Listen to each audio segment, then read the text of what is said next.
Excuse me, Mr. DJ. Hey, check this out. We got a great show coming your way.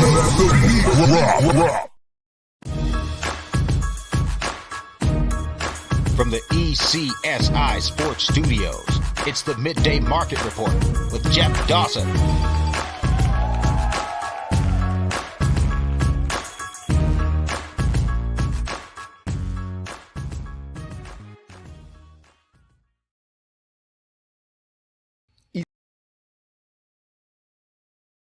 ECSI fans, you want to revolutionize your sports investing habits?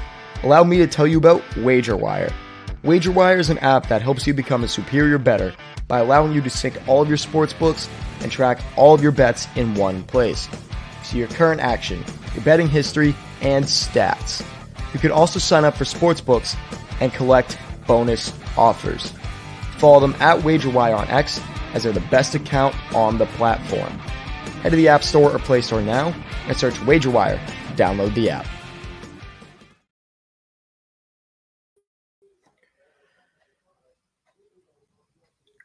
Good afternoon, sports fans from all around the globe. I am the host, Jeff Dawson, East Coast Sports Investors, and this is the Dawg and Desperado Fantasy Football Show, episode 13.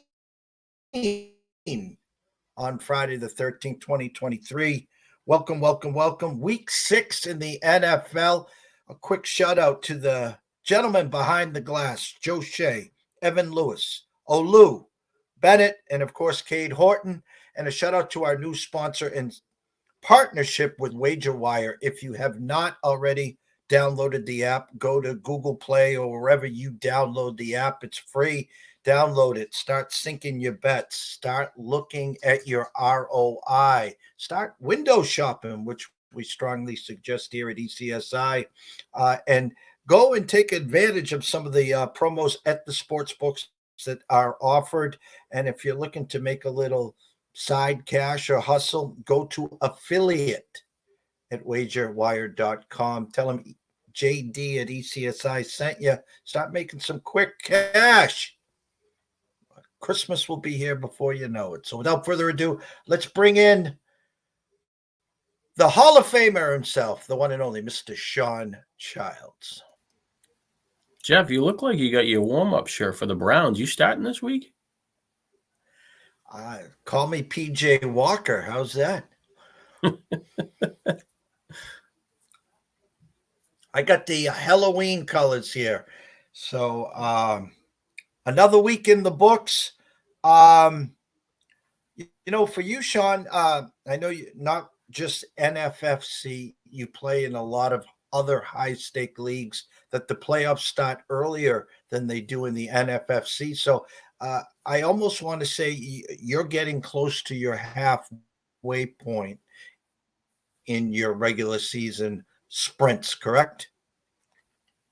Yeah, the halfway point. Really haven't been rewarded so much as the key running backs that I invested on. Javonte Williams, got the Gibbs late injury last week. Doesn't look like he'll play this week. I haven't seen an update today, but you were hoping, to have some of these players help you and push you up the standings. Tight end looks decent. Quarterback's okay. The wide receiver depth and most of the teams are, I think they're competitive.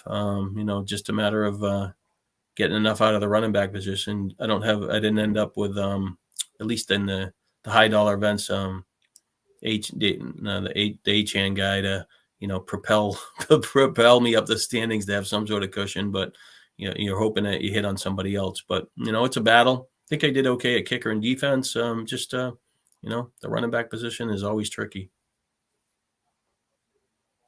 It's funny because back in the day, way back in the day, you used to start with 2 green stickers. Some people even started with 3 green stickers, and it was just an afterthought to then start to fill your wide receivers.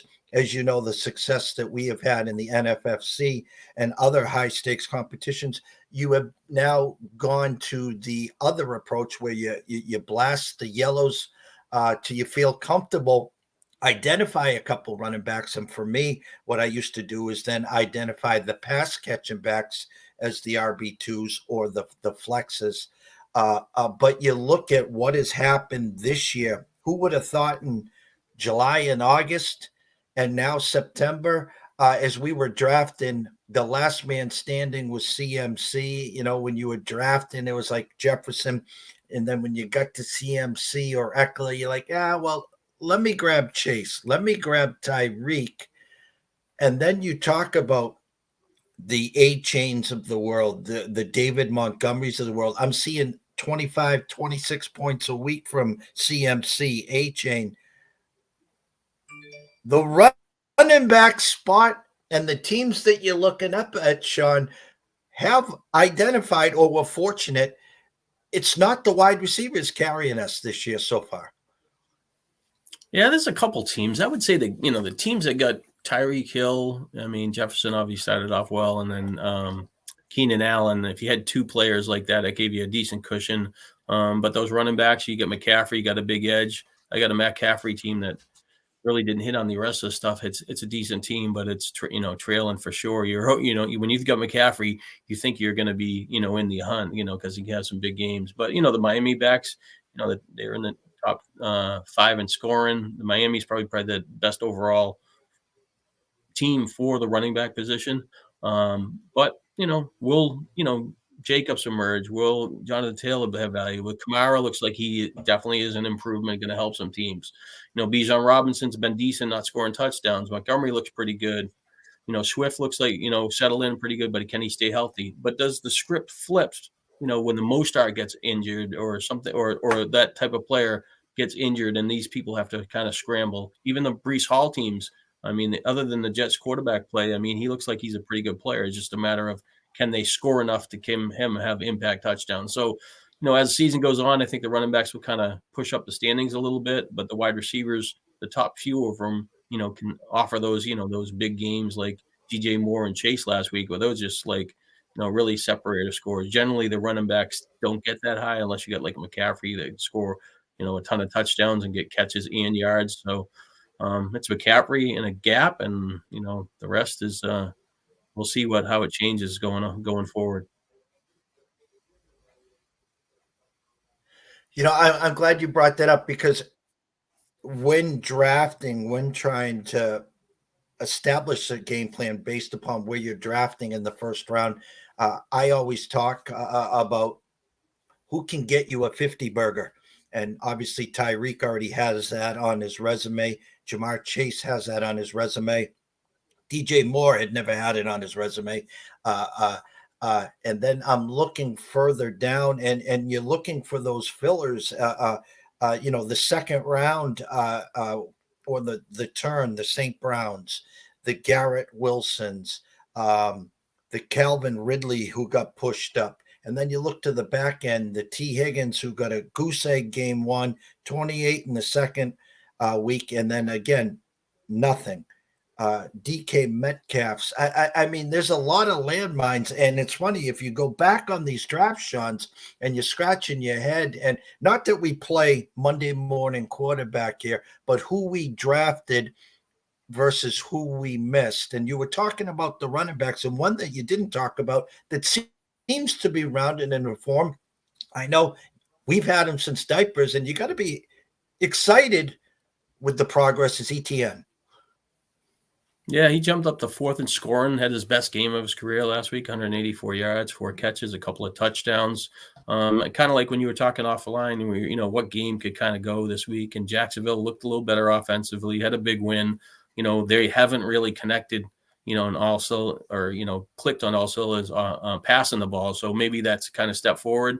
ETN, you like that he got a couple of touchdowns. He still has missed on 2 in close ones, but you'd like to see him. But I think somebody said last year, I wrote when I was, describing ETN that, after, last season that, he would compete with Jonathan Taylor for like the best running back in the league. But, he kind of didn't reach that ceiling. But maybe we are seeing him, progressing where at this point of the season, there's a good chance he could end up being the second best running back, because, A-Chain obviously got hurt a little bit, and everybody else up there, Mostert, will he continue to play? Can he stay healthy for 17 games?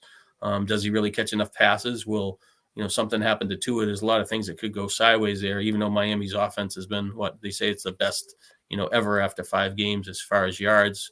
But, a lot of that was a couple of games, Denver, you started at safety. I was at linebacker, stuff like that. So, but ETN, like him, don't have him enough. I look for him a lot on that 3-4 turn. Probably ended up with Gibbs too much. Probably had him drafted in the wrong order. But we'll see if Gibbs end up helping.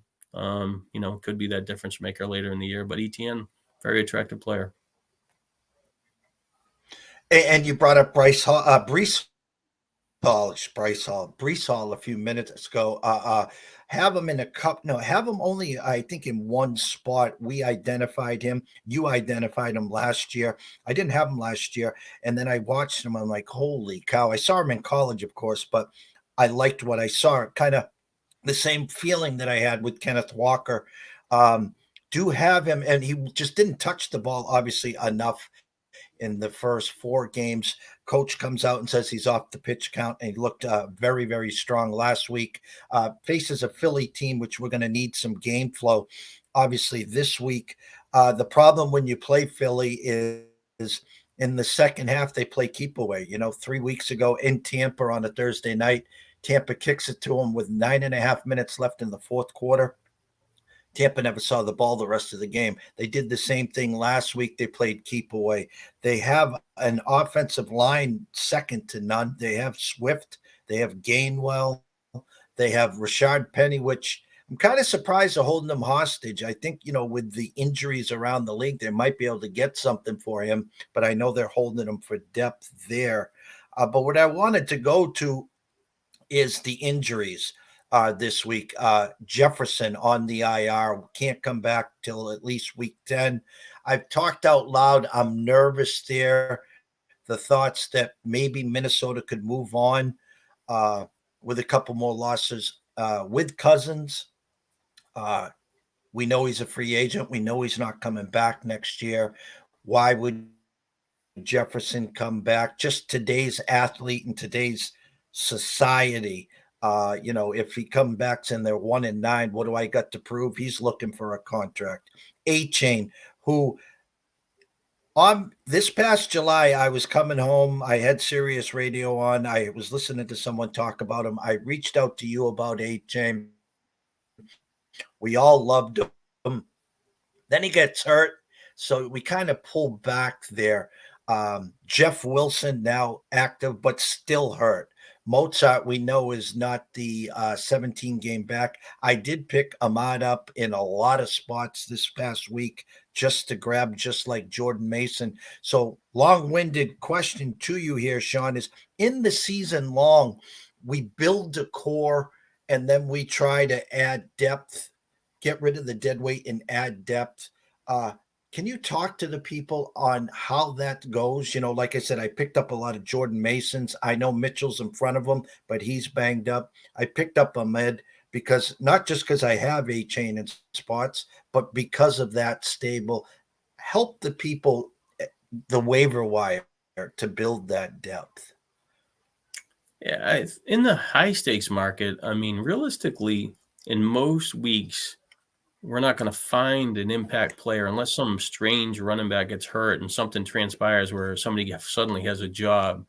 What you're hoping for, and we saw this past week I saw in a couple leagues, is that somebody, gets disgruntled with a player and they cut somebody that ends up, being. You never want to cut somebody that's going to be the best player in the player pool. AJ Dillon was that player. I saw him in 2 leagues. Not a player you expect to be there. Not that he's been great. He looked a little better on Monday night. But, there's a running back position you're hoping to get, 10 or 12 points for. Jones is a little banged up. You don't know how, he progresses. So, when you see that, you have to kind of attack it. And, I got a team, struggling and you're 5 or 6 weeks into the season. And, what are you going to do? You're going to wait for the next guy? I know Green Bay has a bye week, shove or whatever. Bigsby got dropped in another league. I had ETN. I mean, that's like a no-brainer. I got to overpay for the handcuff. I didn't get him in the draft because he went too early, but now with the number of injuries, so you're looking to protect your running backs. If somebody slips through, you pick them up. It's really difficult to find a wide receiver to come out of nowhere. We saw, I think, you mentioned the other day, like Osborne was, a free agent in that one league, and I don't even remember what he went for. But he probably went for a lot. Especially he gets cut the week that that Jefferson get hurt. But that happens once in a while. So he finally has an opportunity. Probably he could be, if you had Jefferson, you might have you'd probably want to go after that player in that league. So and there's always in football always too much money to support the free agent pool during the year. So that's why people kind of shove. But it is good to be late in the season when when you got a playoff team and you don't have to spend money to have the ability to get those pieces of puzzle. If somebody gets hurt and get a job, you'll be able to, and it's mainly, I think people are shopping for running backs late in the year. And that's what happens.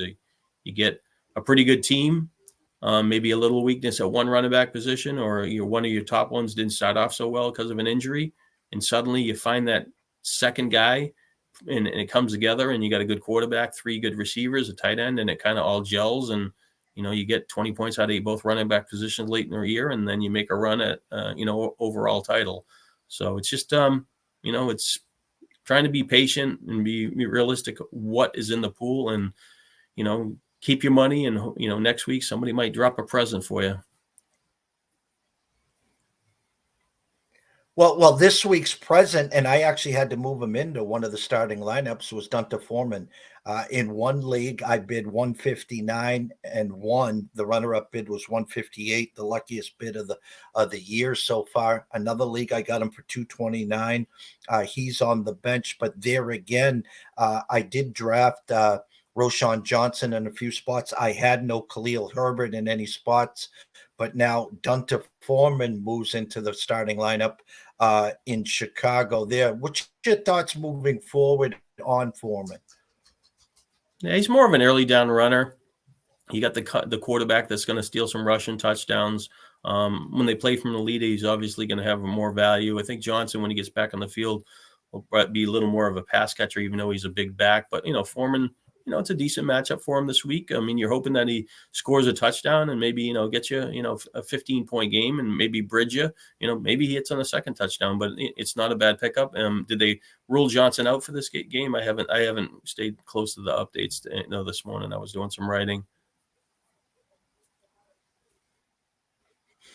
I haven't heard on Johnson. I did talk backstage that Tank Dell was ruled out again with the concussion. The concussion protocol seems, even though he had an extra 3 days, that you're probably going to miss 2 weeks now. It seems the way that's going in the NFL. Obviously, Deshaun Watson is not playing. PJ Walker will get the start there. You and I have talked at length backstage. I think there's more to this than just a shoulder injury. It's just my take on it.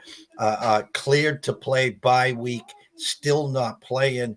Something smells fishy in Cleveland, Shawn. Yeah, I mean, you got a bag full of money and he's running for the hills. I mean, I don't know. It's really strange. I mean, the teams seem like they were decent out of the gate. They play pretty good defense. They were they 2-1 out of the. Are they 2-2 right now? But he's got to be on the field. I mean, they had no chance in their last matchup, based on the drop down at quarterback against the Ravens. So this week, another game that, Cleveland would like to win, and their chances are diminished by, a lower tier quarterback. So it's kind of unfortunate. And, but, just nothing you can do. Hopefully he, clears his injury and, he's just, I don't know. It's just disappointing, I guess. Quick recap on last week's DK Millie. I know your projections were spot on the top two wide receivers. Again, you're trying to thread this needle where, again, you see all these matchups. You do all the work. You got the projections. And it's not like you're going out there and putting together 200 teams. So your window is limited limited on the amount of teams that you do have. And then, it's like the dog track you and I grew up with at Raynham. There's no all button on the DK lineup where, I identify the two wide receivers. I got the defense. I know who I'm playing at tight end. Now, let's play 6 quarterbacks, and then let's find the last wide receiver and the flex spot. And it's almost like the part wheel that you hear at the Raynham Taunton dog track. Yeah, give me the 1-2-4 with the 3-5-6-7 with the 1-2-4 with the 1-2-4. You can't do that at DraftKings. Go over last week where you were, where you stood, maybe a mistake or two before we get into this week's schedule. Yeah, the last 2 weeks I had Fields and Kmet the week before. DJ Moore, I didn't use him as much, but I had him. I had Williams on some teams. I had Tapuka on some teams, and then I had identified McCaffrey as with Mitchell. So I should have really had a better week the previous week. Last week, the Chase Burrow combination was spot on, and I had the tight end was really Dallas Goedert or Ertz to save some money. I kind of was at the bottom tier defense, and I didn't fight to get higher, but I did use the Jets, Pittsburgh, and Saints in some spots. So 3 out of 4 I did it, but the ones that in the single lineup, I took the old 1 point out of Tennessee. Figured the running quarterback hasn't turned it over yet, but whatever. So I got that wrong. But unfortunately, I hitched my pony to Devonta Smith and Bijan Robinson. So those two players, right? Their combined salary was $7,400 and $77,000. So they were 15-1, right? So you get tunnel vision on some players. Bijan, I thought playing at home hadn't scored a rushing touchdown. He did get a touchdown. Thought it would be a little more favorable game with Houston. Ranking poorly against running backs. And these are the toughest parts because you still have to. You're basing some of your information on last year and this year, and so how quick do you want to flip the script and so, anyways, the second running back was okay for me. I think I had Montgomery, and I went down the line and mixed up. I had some Hall, I had some A-Chain, I had some Mostert. Like I had 6 or 7, like almost like you said, the all button at the second position. But if I put Chase with Hill, which I did put Chase with Hill with another receiver and tried that combination, but I didn't use, Miami scoring a lot and being the hot team. If I use Hill with A-Chain, their salary was $9,000 and $6,100, the exact same price as Robinson and Smith. So I get between Smith and Robinson, I get about 12 points. If I go to those two, I get 60. Suddenly, if I make that lineup switch, I'm competitive. I got some really good scores. Or actually, one team you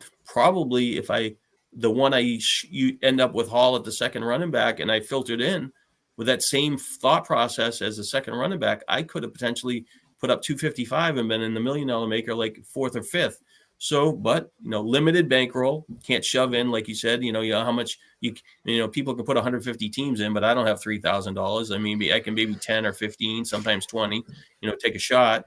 But your retention of that million thing is 30-40% unless you really kind of hit on a team. You make some decisions and you don't explore all your outs. You got to uncover everything and say, like, does this fit? And sometimes when you're messing with these lineups, you put it in, and then it clicks. And that's what happened last year. It just looked right. And when I was at the DK DraftKings final last year, I was really close. And I knew the night before that McKinnon I should have had him in there, and I didn't put McKinnon in and force him to see what would happen. And if you make those moves, it kind of opens your eyes. Like that has a lot of upside or potential. And I should have had a better week. It was an okay week. I mean, I got 70% of my money back, and I bombed on my single lineup for the second consecutive week. I made a late switch that cost me, but now that's what we got to do. We're back to the drawing board. I lost race 1, I lost race 2. Now we're at race 3. Well, let's see if we can hit this superfecta, and we're looking for that big payoff. So we turned the page to week 6 already. as we were talking backstage, a lot of the big teams and stars are out. It's a limited menu of star power compared to no Kansas City, no Ravens, so you don't have to worry about Lamar, Andrews, or slipping like a Zay Flowers. No Titans, so no Henry there. Uh, no Buffalo, so you got no Allen, you got no Diggs, no Gabe, maybe a sneak in there with a James Cook. Obviously, with the Giants side, I'm not assuming Barkley's playing, so that would be your only option there. And then, of course, on Monday night, Dallas and the Chargers. Chargers coming off a bye week. Herbert playing, the return of Eckler, Keenan Allen, and on the Dallas side, obviously, Pollard, maybe CD Lamb, the Dallas defense. So that menu is shortened. So before we break this down, is there a sense of relief for someone like yourself and people that, this is a profession where, Sunday's a big day for you to get into that million, knowing that there's that much star power out of your recipe this week? Yeah, sometimes it is pretty good because especially if you have like an offense that they're pretty high score and they rely on a couple players that one of the two might come in. In that case, you could say Miami's been a favorite. Hill's come in 3 times. Their running back has been around the ticket. Probably 3 out of 5 weeks. So you think that Carolina's really bet against running back. You would think that Hill or Mostert would come in, but I could see I had Waddle in a couple spots. Like Waddle has done nothing, right? So is this the week where we get the wide receiver 2s? The Smith hasn't come in anything. Olave's been a dog. So there's always that. It seems so easy, but then something else happens. So but when you first look at it, you would think that Hill or Mostert would be one of the two, and you can kind of build off that. You might even be able to use both of them. If Jeff Wilson plays, it's kind of, a better player to get a bigger piece. I think if the other running back for Miami plays, I think he'll get some stuff. I don't think it's as big of a threat, but I don't know how healthy Wilson is. But the Miami's been phenomenal running the ball. It's a good matchup. Hill's, they can't cover him. He just needs Carolina to stay in the game a little bit more. And Tua very easily could throw 3 touchdowns in the first half and have a ton of yards because they really kind of. They didn't play well last week against Giants, turned the ball over a couple times. They get a defensive score. Like that game should have been a lot, more favoring to Miami, but their offense, they just moved the ball so well. So, I think they start there. I think they go to the Rams and, Kupp look really good playing Arizona, him or Williams. So but those are, we're going to the board. We're betting the favorites, and the people with more money can bet the favorites and cover more stuff. But, in any race, you're trying to win it or any week. So you have to, still, play the favorites if you think they're, in play, and, got to see what you can do to fill out the roster.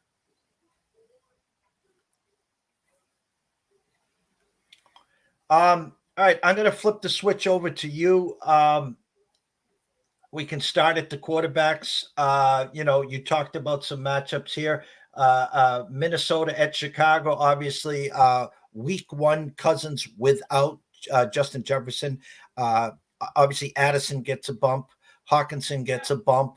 KJ Osborne, who has shown flashes, will move right in there.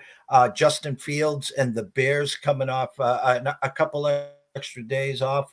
Looked phenomenal. Initially with the eye test there, you would think you're looking for game flow. This would be a good spot to at least start, correct? Yeah. Fields is, played 2 weeks in a row. He's at home. He's playing Minnesota. Minnesota probably score a little bit. Their defense isn't that great. Fields makes a lot of sense, and he's a guy that I've done well with, and I should have done better a couple of weeks ago. But, more has been, sensational, the last 2 games. And, and their tight end is progressing. And their offense looks really good. Are they becoming, trusted asset every week now, especially, but their matchup, their schedule looks pretty good. So, Fields is in play for sure. You got to have some Fields teams. Can their third receiver like Mooney do anything, or the third receiving option, and the running back looks messy, but Fields hasn't really hit on too much of the rushing production, but he could potentially in that game. So that's really the kind of key. If he hits on a rushing touchdown and throws 2 touchdown passes and gets, 80 to 100 yards, I mean, that really sets him up, closer to a 40-point day. So I like the direction of them, have them play. I mean, and then you have some pieces on the other side, like we talked, Addison's a little bit cheaper. Osborne's a little bit cheaper. You could have 2 players on the other side that are relatively cheap, and you get, kind of a back and forth game. So Kmet's got the little hamstring injury. I think he will play, but he is, he's playing a lot better. Not that he played poorly. It's just, getting more opportunities, but the offense is better. So it's a really good matchup there. You just need them to score when they have the ball. They're in close. You don't need any turnovers or, kicking field goals.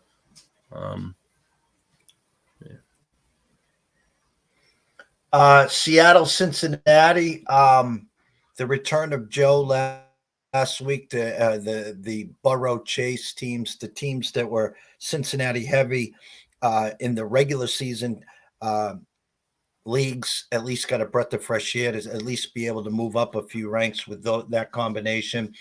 T. Higgins still, again, questionable. Last week's free bingo square, Tyler Boyd, a touchdown, I think, if I remember correctly, was taken away there. Seattle coming in off a bye, other than that first week clunker, which was all in the second half against the Rams, Seattle playing a lot better. And I heard earlier in the week, Pete's record traveling west to east at 1 o'clock, you would think they would not be good. But he has done very, very well. I think he's like 24-11 on that spot. My true number, Sean, was a pick'em. Actually, Bengals -0.5 with a 42.5. It's up to now Bengals -3, 45. So we're expecting not just a high scoring game. It's not in the 50s, but a good flow game there. On the Seattle side, I still see Metcalf with a question mark. I'm not sure what's going on there. Kenneth Walker, Geno Smith, Tyler Lockett, and then, of course, Kenneth Walker, who's looked pretty damn good of late. Cincinnati side, Joe, Chase, Will Higgins play, Tyler Boyd. Thoughts on that game? Yeah, it's you really like the progression that the Bengals offense made last week, and you think their defense is okay. It's not a top tier defense, but it's can be competitive at times. Burrow, finally got a little time to throw last week, and he got the ball downfield, ran the ball a couple times. He really didn't get Boyd involved, but the third receiver was pretty active. Their tight end, Irv Smith's been on the field, last week, played, I think he was on 61% of the snaps. So, he's progressing, but he's done nothing. So, but can he be a cheap out? So, Seattle has offensive players. They haven't really kind of barnstormed the building in the passing game. They did go into Detroit, play pretty well, and score points, but a lot of their success has been on the run game. And then when they played the Giants, they had 11 sacks, and their rookie cornerback returned a long touchdown, Witherspoon. So the natural thing is Chase to he's going to get a lot of targets. I mean, he gets open in Seattle. They will be lining up with a weaker option in coverage, but they will have Seattle will also get Adams back to help out a little bit on the defensive side of the ball. So it kind of makes sense to use parts of this game, and you could see 1 or 2 players coming out of it, but ultimately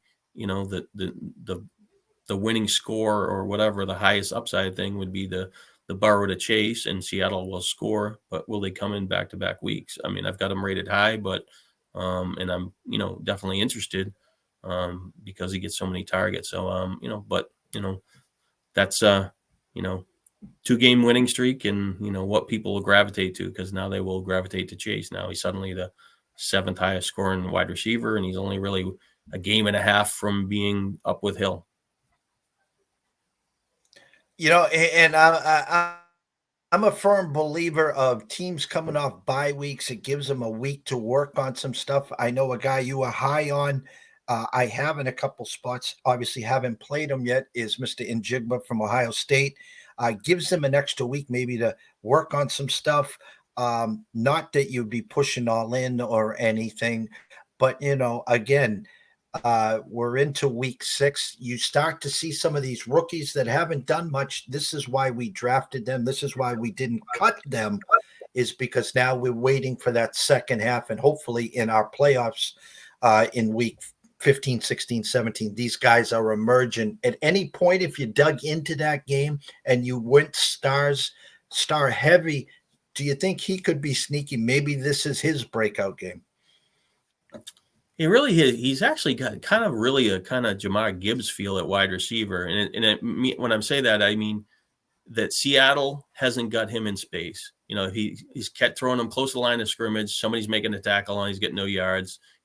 He's not same as Gibbs. We haven't seen like him get in the open field and force a guy miss. So, he's worked close to the line of scrimmage. He gets like 5 targets a game. He's got, not a lot of stuff going on, but they haven't had that, that game where, Seattle had to throw the ball 45, 50 times either, to help his opportunity and then kind of go back and forth. So, I mean, we like him as a player, but the 2 other receivers are pretty good in front of him. But, game flow, there is always that option of that type of player, when he's lower. I mean, can he be like a 7 for 100 touchdown guy? Like last year, like Osborne did that a couple of times. I mean, I would think that the Jigber is a better player overall, but game flow hasn't hit that, and he hasn't established himself to, like where he hasn't flashed to show that he's going to do it. So sometimes when you're looking for it, you're looking for that guy to show something the week before and then kind of pick up on him. He potentially could come in, but I don't think ideally, even in the season long, if I had to play him as a cover for a bye week, and I know we only have 2 teams off and we probably don't have to worry about it, but you'd like to see a little bit more like, Rashee Rice. I mean, I think that he's pretty much an easy cover now. I mean, he's got close to 10 points 2 weeks in a row, and he looks like really he's going to get involved in that offense. He looks like he's ready to pop. So the Jigbis kind of hasn't shown us that, but he does have the potential. And like you said, but sometimes games go away where they have to throw it. So I can't dismiss him and make sense in the $1 million maker. But if his salary is the same as Osborne, you'd probably gravitate to Osborne. Not that that's the for sure pick, but you're basing it on how they played. Especially if they show something over the last couple of weeks, it is helpful. But I mean, you would think he was a better player than Dell coming into the season, right? I mean, Dell's already hit on 2 games, and he doesn't have a clear cut, wide receiver 1, wide receiver 2 role in the Texans offense as far as snaps. No, and then it's like the other guy that we drafted. He was out on the waiver wire. A couple people got tired of him, as you were talking about, and it's one of these guys that I can see he hasn't had the opportunity, and the team is struggling. The quarterback is out this week. They're now 15.5-point favorites. I'm talking about the Giants and Jalen Hyatt, an absolute speed burner, 5-touchdown guy at home against Alabama last year. Again, the Giants are just a dumpster fire right now, and game flow. I'm not saying Jalen Hyatt's, and he's not even on your board this week. He's someone that I got on the bench that if I'm forced to cut, it's killing me because I want to sit and hold on. But as you were talking about in Jigba, I think Hyatt second half and moving forward, late at the end of the year and maybe in our playoff stretch could be that deep stretch guy as well. Yeah, he's only had 5 targets on the year. Last week he was on the field, I think 46% of the time. I think the highest of the year, but he didn't have any targets. I mean, they just don't have the time to throw and get it downfield to him. But they get their left tackle back, and their offensive line gets a little healthy. Daniel Jones back behind center with Saquon Barkley. I mean, the pieces could come together. I had 2 drop Hyatt in 2 or 3 leagues this week, and I look at it as like, well, he's playing Buffalo this week. Jones is banged up. I mean, you don't expect him to do something in this matchup. So a lot of times when you're cutting a guy, you don't want that guy to go off because then it's going to be more expensive. But in general, when you're seeing him out there, I don't think anybody's fighting for him. But I still, like, if he was out in the free agent pool and you had room on your bench, you'd still like to stick him on there just in case for exactly what you're describing. So unfortunately, I had to, I guess Steve Japinka, a friend of ours in the high stakes market, sometimes you got to throw them in the volcano and they kind of, and it's kind of gets a spark, and the rest of the teams get rewarded with him. So, so hopefully, things kind of go for him.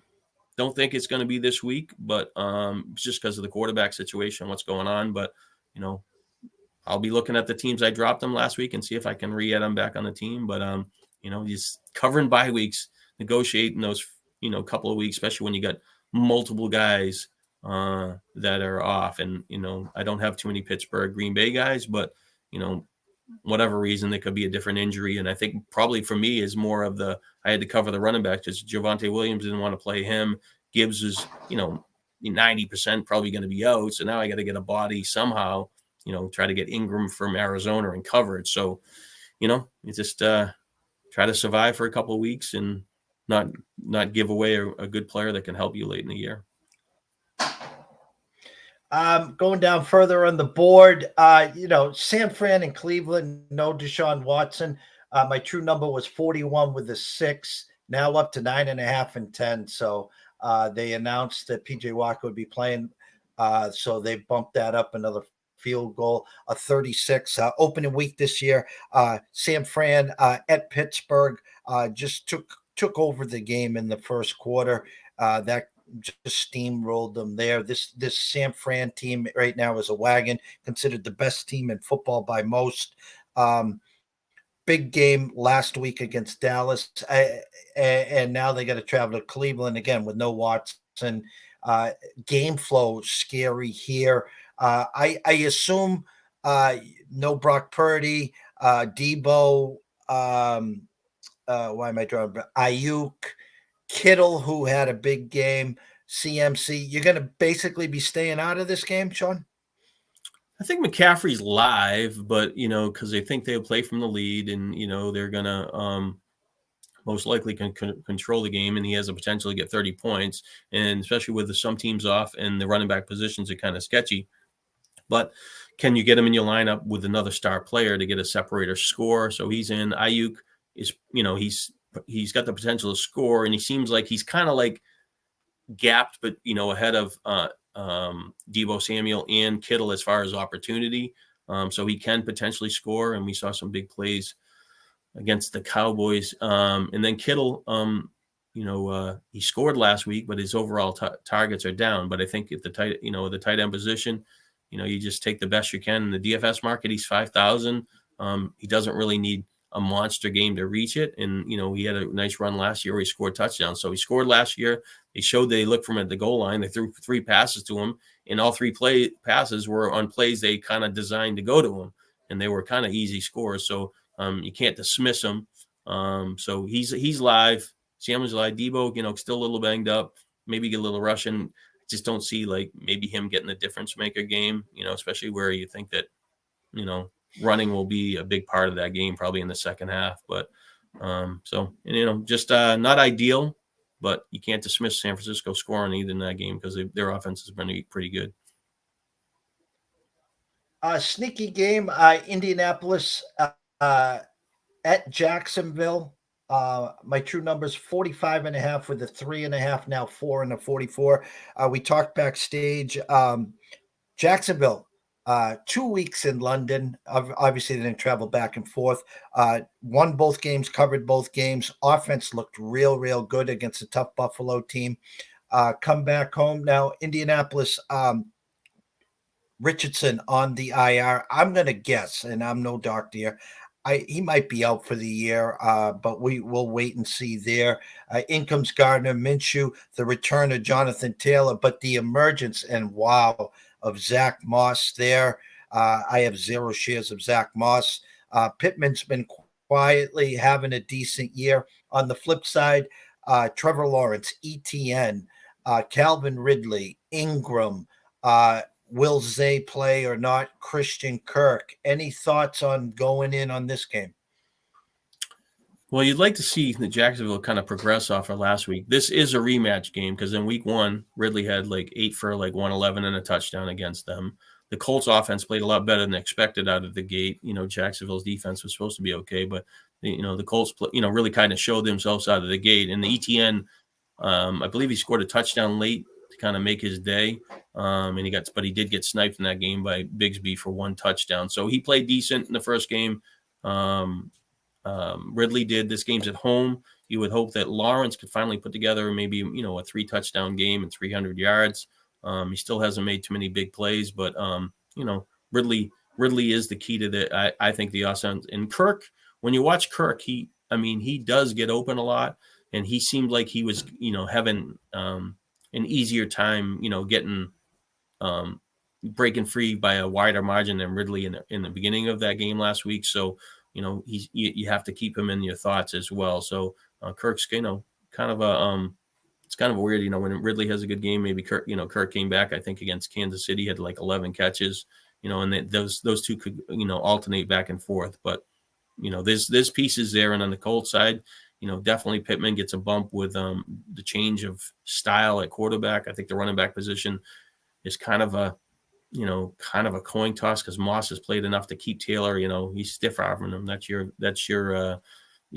line. But but Moss, you wouldn't have thought coming into the year, and based on how he's played in the NFL, that he would never, have had the couple of explosive games and even got as many touches or catches that he's done so far. He's kind of been Jonathan Taylor. And if you'd have drafted Jonathan Taylor and handcuffed him with his own guy, Jonathan Taylor, you would have you'd have a pretty good start to the year. You're just waiting for your other guy to play. But unfortunately, we're not all that smart. We didn't respect him well enough, and we had the other running back in the mix. So, but Taylor's a really good player. He'll eventually come on. The style of play probably favors him a little bit more, like, as far as like, you don't have the quarterback sniping goal line touches touchdowns anymore and stuff like that. So it'll be an interesting game, at least for the Indy side, to see if Taylor can, work his way to, the higher percentage of touches for their running back position. We talked already, Carolina and the Dolphins there. Detroit and Tampa kind of sneaky. I had a Detroit -3 with a 45. It's 3-42 now. The Lions, Road Warriors, opening day, they beat KC 21-20. Then I think on that Thursday night destroyed the Packers. Came back home with a gentleman's like victory last week against Atlanta. No Gibbs I'm assuming no Gibbs. I'm assuming St. Brown is back. It's David Montgomery, maybe with some Craig Reynolds there. Jameson Williams is available. On the flip side, Baker's been playing great. We know the 2 wide receivers over there, Evans and Godwin. Kate Auden at tight end. Actually, let me backtrack on Detroit. Laporta trending not to play, who's looked fabulous so far this year. Any likes in the Detroit-Tampa game? This is kind of an interesting game because, Detroit has played pretty good defensively, but they have those moments where those games can get high scoring and, they give up points. And Tampa's played better than expected. I didn't give Baker Mayfield enough credit. I thought their offensive line would give up a lot more sacks. I think he's only been sacked 4 times, but they have also ran the ball 30 times or more, I think, in 4 games. And despite Tampa's gaining 3.0 yards per rush, and Detroit has played pretty well against the run. I think they're 3.2. So it's like you would think that they have to pass it to win. And they have 2 pretty good receivers with Evans and Godwin. Evans coming off a hamstring. I'm not sure where his status is going into the game, but he is risky. So there is potential to be up and down in this game. But like you said, Detroit, played pretty good on the road. Their wide receivers are kind of still, other than St. Brown, who I believe he's going to play, the rest of them are kind of, probably mid-team players, at best in most weeks. Reynolds played pretty well last week, but he was 17.4. Didn't have a lot of targets, but he did pretty good for what he had. But no Laporta shifts it a little bit. No Gibbs doesn't help out, as another option to catch the ball. Montgomery obviously is going to get his touches. He's going to be viable, and, he's probably going to get some passes too. So, I think St. Brown and Montgomery are in the mix. I probably would like Montgomery a little better at home. And then on Tampa, you know, Evans has been the guy, kind of the guy, and Godwin just doesn't seem like he scores enough. And behind that, it's not explosive. And White's more of a, if he can hit on a touchdown and get the volume, he can maybe get 20 points and be, you know, kind of around his salary. But, you know, you would think that his holes running the ball would be kind of small. So it's kind of a coin toss game, you know, a little bit against the grain for me. But I could see, you know, one or two players, you know, being viable if the salary works. I got a couple questions, Shawn, and I don't know if I understand the first one. He goes, "Hey guys, I'm a Kenneth owner, so Kenneth Walker owner. I want to add Charbonnet, yes you do, in case of an injuries. Who should I drop? Fields, Warren, Algier, Dell, Deontay, Quentin, and Jameson." So, I mean, if I'm understanding this, I mean, a Kenneth Walker owner, obviously you would like to add Charbonnet, and the name obviously that sticks out to me would be Algier because you're not a Robinson owner. Am I correct there, Shawn? Well, I guess you have to think of it as what player has the most upside, and you know, if an injury, like if Robinson had an injury, Algier would be a pretty important player. So he had pretty high ceiling, but does he have Walker and another good running back? So, you know, he's protecting one position and he already has another good person, you know, at the other spot. And, you know, maybe he has a third option. So it would depend on team structure. I think that Williams from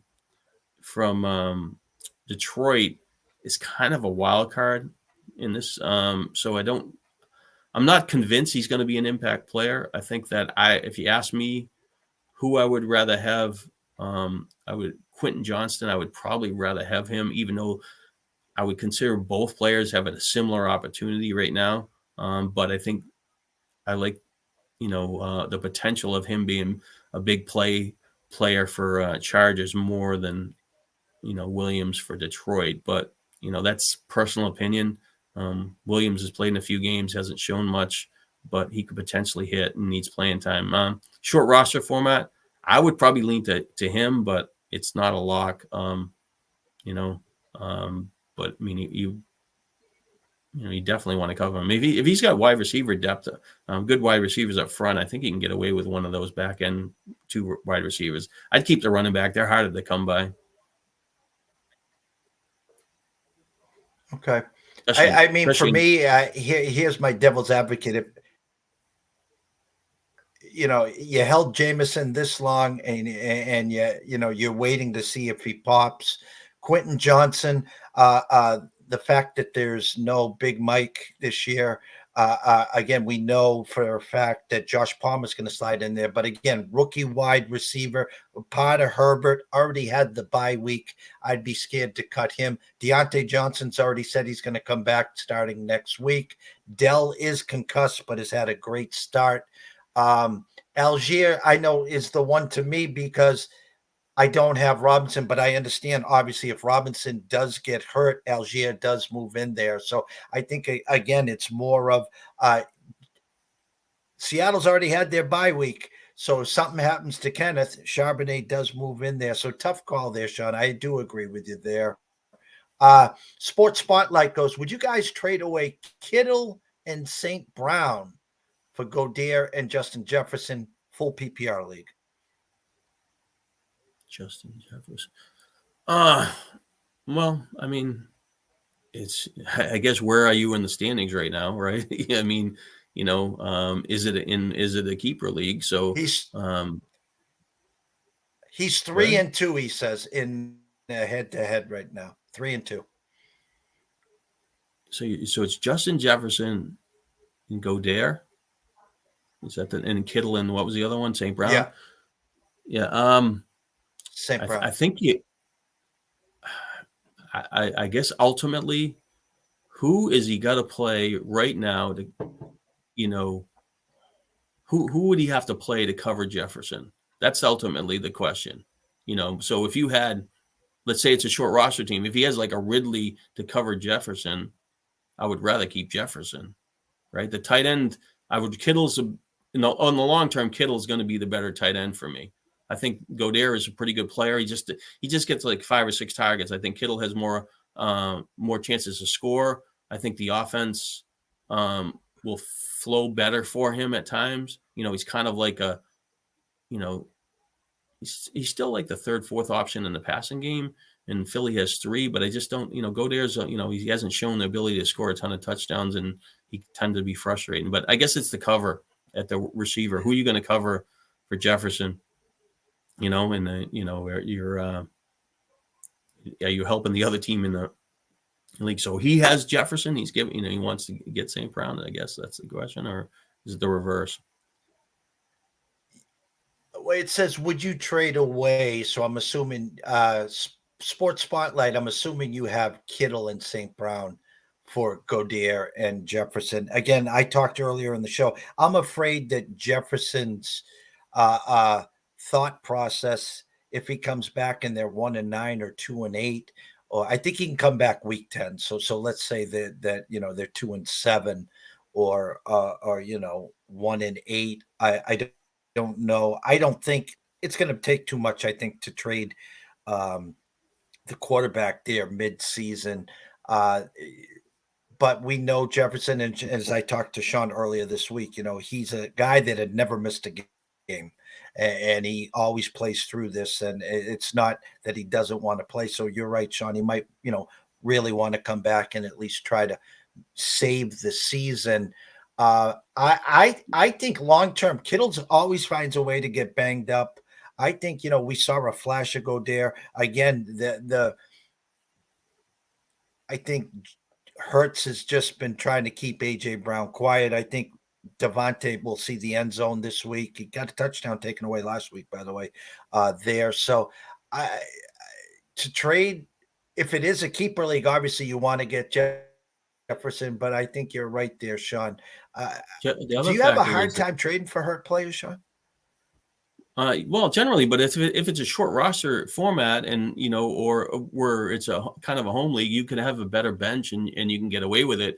The other factor is I think Detroit has bye week 9. So it's really like you're, trading 3 games for 2. I would think that Jefferson, has such a high ceiling. I would, be the explosive player. If you got, it's not like St. Brown's, 100% healthy and a little banged up. So, but I do like the Lions offense, and we haven't seen the best out of him. That's a very interesting trade because it's kind of fair. And like I said, ultimately it's the extra player thing. The gambler in me says maybe I should go for it, but it's just, but I'd like to know who the other player who he'd have to start. Or who he might even be able to get like an Osborne or somebody or Addison off the waiver wire if it's like a 16-man roster league. You just never know. So there's another piece to the puzzle in that decision, but pretty fair trade, and you can make a both sides make a reason to like it.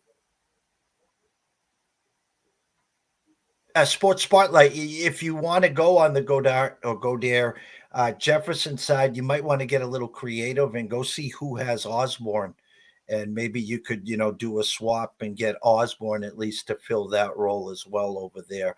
Jacob Johnson, I like this trade. I know what I would do. Breece Hall and Addison, trade away St. Brown and Madison, half point, please, need help. So he can get. I haven't been on the Madison train all year. I have 0 shares. I watched him. I watched him last week. He actually looked pretty good. Now, don't forget, guys, no Jefferson. They're still going to throw a ton. But again, you can try to cheat in a little 8 in the box type. But, with Addison back there and Hawkinson, they'll be fine there. He added, I also have Eckler, Kels, Osborne, Pickens, Mike Evans, Lockett on my team. So he's loaded here. So yeah, he's going to get Breece Hall and Addison and trade St. Brown and Madison. I'd drive him to the airport, Shawn. Yeah, it's not as, when he's got really good players, it's not as total slam dunk because, like who's the extra player you're going to sit? But you are upgrading 2 positions at least temporarily. You could think Addison's going to be pretty comparable, but the other person's probably looking like it. Maybe you have a really good team and I can just, put a for sure guy in my starting lineup with St. Brown. So yeah, it's interesting, and you said did you say he had Eckler? So. Yeah, here's the problem, though, Jacob and Sean. He has Eckler, Kels, Osborne, Pickens, Mike Evans, and Lockett. So you're basically getting Brees Hall, and you're stuck on your weekly lineup because now you have Addison and Osborne. So maybe the Osborne pickup is Addison.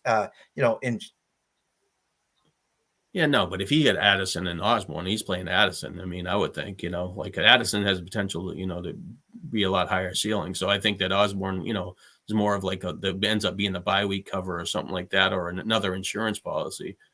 But if two receivers go down for Minnesota, that's a kind of a strike for all of them, though. But yeah, interesting. Yeah, Brees Hall has looked real good. Yeah. We're coming up to the hour. I got you working overtime. I'll speed up the process here. The Patriots Raiders. I mean, this is, if we were looking at the schedule in September, I mean, you're pushing all in. This is a Ramondre Stevenson 2-touchdown, 30-point week. The offense is averaging like 17 points a week. They've got outscored 72-3 the last 2 weeks. A team is total dumpster fire right now.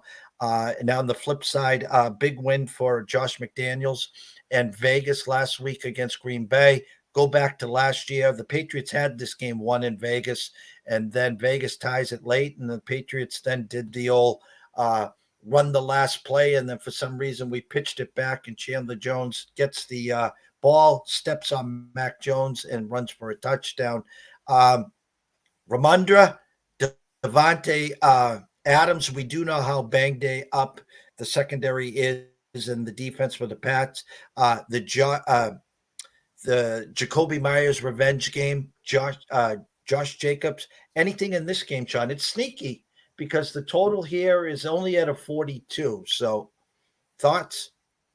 Well, Jacobs gets volume of touches. I mean, this is a perfect game. I mean, you're going into this game, you're thinking like this is the funeral for the Patriots, and they're McDaniels is going to get a win over his former coach, for sure. But Jacobs gets a ton of balls. Adams a really good player. Garoppolo will get him the ball. I don't think New England can cover Adams. They really like the way, like last week when they were playing on was it Monday night they played that game. They got the ball a couple times to the tight end Meyer, but they still haven't worked in that third option. It's like they're really kind of boring. And then when they try to run the kind of like the trick plays, they kind of screw them up. Like other teams like the Rams run a reverse or something. They get plays and it looks exciting. They do stuff. They run a play and it, they get a negative play or negative yards and it's kind of blows up on them. So, but I like that Meyer got a few more touches and, maybe he even had another chance that he would be a little more involved. I'd like them to expand their offense. The Patriots defense is really not been as bad even in the last 2 games as you would think. It's not like they're given up 450, 500 yards of offense. They've given up 4 touchdowns in the last 2, I think, or 3 or 4 touchdowns, to the defense. They scored against them. But they allowed short yards per rush, less than, 4 for sure and 6.5 per pass attempt. So I think New England's defense might bounce back a little bit. But Oakland just has too much firepower. I don't think there's anybody on New England I want to play. If somebody hits the board, they hit the board. But Adams and Jacobs are that, and Myers could potentially, do something, because he's been pretty active in scoring. I think he's been a really good fit for their offense, but I'd like to see the Raiders include, Renfro or the tight end, Meyer in their offense to just kind of like, let's progress and be a good offense and, compete with some of the better teams in the league. But, Garoppolo got blown up, I don't know, a few times in the second half where he had no time to throw and just taking bad sacks, not even seeing to get rid of the ball. So, but, the best players in this game for fantasy perspective are for the Raiders. I'm going to get a 2-for-1 special here, and then we'll wrap it up, Sean. Arizona and the Rams, I think, is sneaky. My true number was a 46 with a 6, now 7 with a 48.5. No Connors. Keontae Ingram, if healthy, will go there. Offensively, Michael Wilson has had a couple good weeks, not much last week. Rams side, the return of Kupp looked fabulous. Stafford, Puku, Has had a great start to his career. Tutu Atwell has chipped in. And then I want to go Philly Jets. Again, we've talked about, Devontae Smith, nowhere to be found. Godart had a great week last week. A.J. Brown has been getting a lot of looks. Their running game, Mr. Swift. Jalen Hurts hasn't had a monster year. They're 5-0. They're just going through, I don't want to say the motions, but they're that good. Come to the Jets. Brees Hall has now looked great as of last week. He's healthy. We know about Garrett Wilson. I know I'm combining those two games there, but what sticks out in those two games with you? I really like the Rams. Like, I come into the season, I was like, I wanted no part of Stafford. And I think that the development of Puka and Tutu, they've shown, they're pretty good. And the change at running back is, he hasn't made big plays, and he's not like getting a ton of yards. He has 2 games where he scored close to 30 fantasy points thanks to a couple touchdowns in both of those games. So I like the structure of the Rams offense a little bit better. Well, I shouldn't say a little bit, a lot better with Kupp back in the lineup. He, like you said, he looked like Cooper Kupp. And this matchup should be favorable. Kupp in his career, the last 3 years, or should say the last 3 years against Arizona, hasn't had this dominating resume. He had one game that was impactful. I think he was 13 for 110 and a touchdown. Had a couple touchdowns here and there. Missed a game. He actually, last year when he got hurt, was against Arizona. But like to see him get involved. So I really like the Stafford Kupp matchup this week. It's really high. I think Stafford's thrown 5 interceptions. I think he's got 5 touchdown passes, but he's thrown for 300 yards, I think, 3 times. So I think that he will move the ball via the air. There is the chance that Williams will get in the way at the goal line, which you kind of don't hope for when you're stacking it, and Arizona is their defense to eventually start to, fade. But I definitely, I think one of the Rams players is in play. It's either going to be Williams, Kupp, or maybe Puka does something again, but Puka's probably salary is a little bit higher, so it'd be Williams and Kupp. Arizona played pretty good offensively. They kind of hung in there last week. They kind of really looked like they kind of went backwards for the first time all year. They really surprised in San Francisco, and I think they played better than expected against Dallas. So do they come back and show something in this game? Possibly. Obviously, a lot of history, playing against each other. So, Arizona, their receivers are kind of, Brown looks okay. And then the Wilson guy is just, does he get enough targets? And Ertz can maybe get 6 catches like he has for short yards. So, more of a one-sided game for me because I think the Rams have played better than expected, even on the defensive side of the ball. So, as far as the Jets, maybe this is Brown where, maybe where Smith, I used Smith last week and he didn't come in, where the Sauce Gardner guy will try to, cover Brown and maybe a little bit faster type of guy and maybe be a little more of a shadow and kind of slow him down. But Hurts will still get his points one way or the other. He'll run it. And he has enough receiving options between, the running back Swift and the 2 receivers and the tight end to get his points and, plus especially the rushing touchdown. So Hurts is a live option. Probably slant towards Smith. I don't see the tight end repeating as such a big game, but I like the direction he from last week, and they did a good job of getting the ball, especially how the Rams matched up against them. The Jets, can the quarterback play? Will the Phillies defense find their pass rush that hasn't been really the same as last year against the Jets and be one-sided? And if that's the case, that does affect the running back position, especially if Philly can dominate the time of possession. But the Jets have a pretty good defense. Expect them to be, they're going to score, they'll probably hang in the game for a while because it's at home. And, Wilson did play pretty good 2 weeks ago against the Chiefs.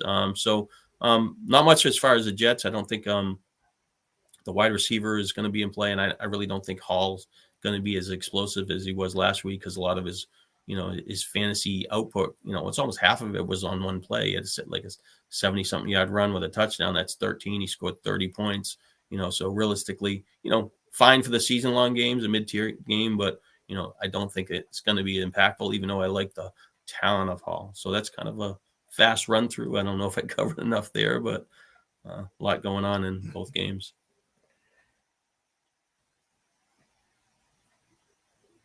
Shout out to Kenny Magner. He says the Dog and the Mayor Friday Hello from the Bluegrass of Keeneland contest is on tap, but love keeping informed with the two best in the business. Kenny, giddy up, my brother. Take down that contest. We're less than a month away, obviously. I think we're actually 3 weeks away from the Breeders' Cup.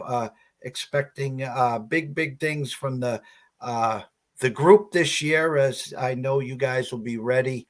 I'll be interested to see if you got the favorite on top at the Classic, Kenny.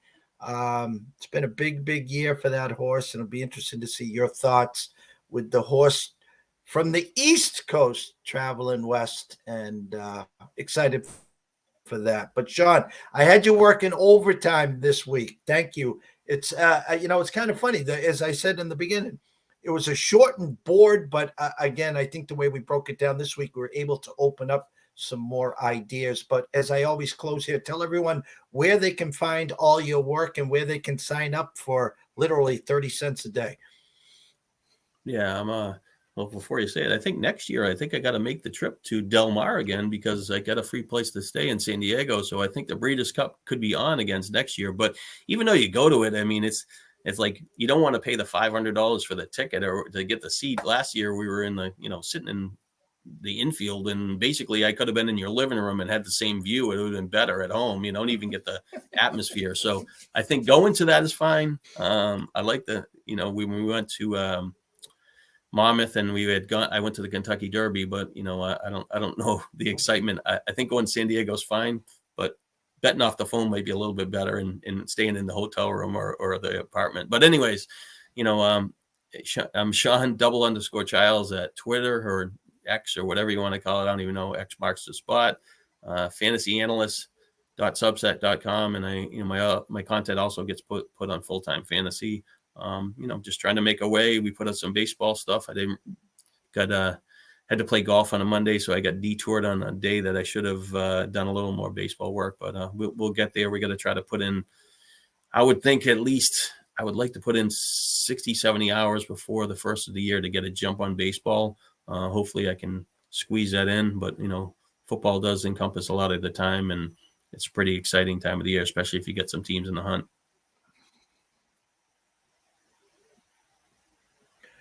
Well, it's been a great show. Thanks to all the guys. A lot of guys on YouTube watching us today.